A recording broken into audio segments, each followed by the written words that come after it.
You're listening to King Island Community Radio 100.5 FM.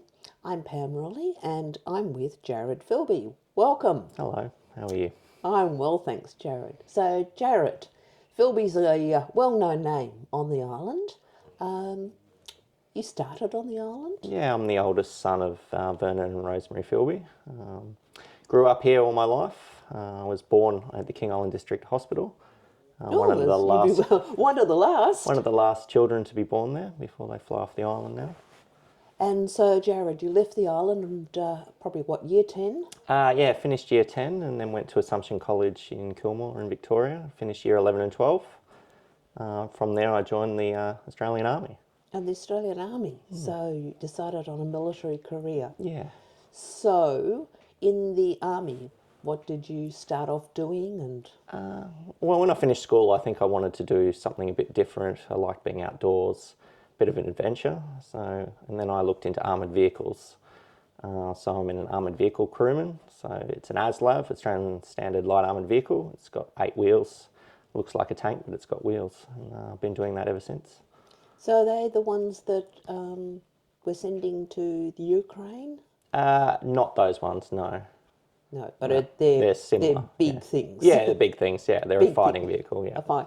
And so from there, where have you moved to? What have you been doing? So I've been in the Army now for 22 years. So I've been all over Australia. Was based in Darwin for 11 years. I've been in Adelaide for 6, went to Victoria, and now I'm back in Adelaide for the foreseeable future. Along with that, I've got to go over on exchange with the British Army in Germany. I've deployed 4 times over to the Middle East, 3 times to Iraq, once to Afghanistan, and got to see interesting parts of the world throughout that career. So I think that the ADF opens up opportunities that maybe growing up on King Island you never thought that. Yeah, definitely. So I think we mentioned earlier that you've travelled around and you trained with the British, but there was also a British connection here recently. Sorry, Sorry. that bit, I was meaning Charles. Yeah. So I believe our new king, our King Charles, what was your interaction with him? So being part of Armoured Corps, he's our Commander-in-Chief, being with the Commonwealth. He came out to Australia in October last year, and I was posted to a unit being 1st Armoured Regiment. It's got a tie there since we inaugurated as a unit 75 years ago last year. We were invited to be the Honour Guard in Sydney at the Opera House to form an Honour Guard for him as he came out of the Opera House. So what does that mean to be an Honour Guard? So we lined one side with the Royal Military Police on the other side, and it allowed them to walk down to their boat. I was lucky enough that he stopped with me and had a chat, which was really nice. It was quite surreal. He didn't reminisce about his days at Timbertop and Geelong and... No, he didn't. He looked at my medals and said it's nice to see we've still got Iraq veterans still in the Army. That's what we need to do. So you recognise the individual medals? Yeah, I was quite shocked at that, but yes, he did. Okay, and then following that, what are you doing now? I've moved into ADF careers, or Australian Defence Force careers, or Defence Force recruiting is probably an easier way to explain it. So I'm trying to get the next generation of service people into the military through going to school visits, expos and things like that. So you're travelling around Australia again? Just locally within the South Australian region at the moment, yeah. And whilst you're on the island, do you think you'll be able to get an opportunity to pop up to King Island District High School? Yes, yeah, I'm doing that on Monday. I haven't been back since I left, so that will be good. See what's changed at the school, I guess. Well, I suppose that brings us, you just mentioned the word change.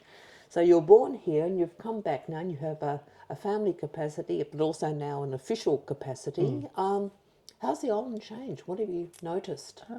Some things haven't changed. A lot of familiar faces, but there's a lot more young people I've noticed on the island now. And some of the infrastructure, like the Curry Oval, is amazing now. The tennis courts I used to play on are really state-of-the-art now. Yeah. Been going to pity not staying on a bit longer. I think it's only next week we'll have the first season opening. Not going to be able to do a kick out for Curry. It'd be nice, yeah. I used to play for Curry, so it would have been good, but yeah. Oh, well, obviously, if you can find reason to come back again, pull on the boots and get out there again. They need the numbers. They do, yeah. And so, what do you see going into the future for yourself? I don't know. I'm, in this job enjoying it at the moment. I'm not sure. I can't keep doing this for the rest of my life, I don't think. I've got a young family still, so I think stability is probably a big thing, but the army still interests me and it keeps me active. So, yeah. I'm not sure. Whereabouts are you based now? In Canberra or No, I'm based in Adelaide. Yeah. the So, City of Churches? yes, yeah, it's lovely there.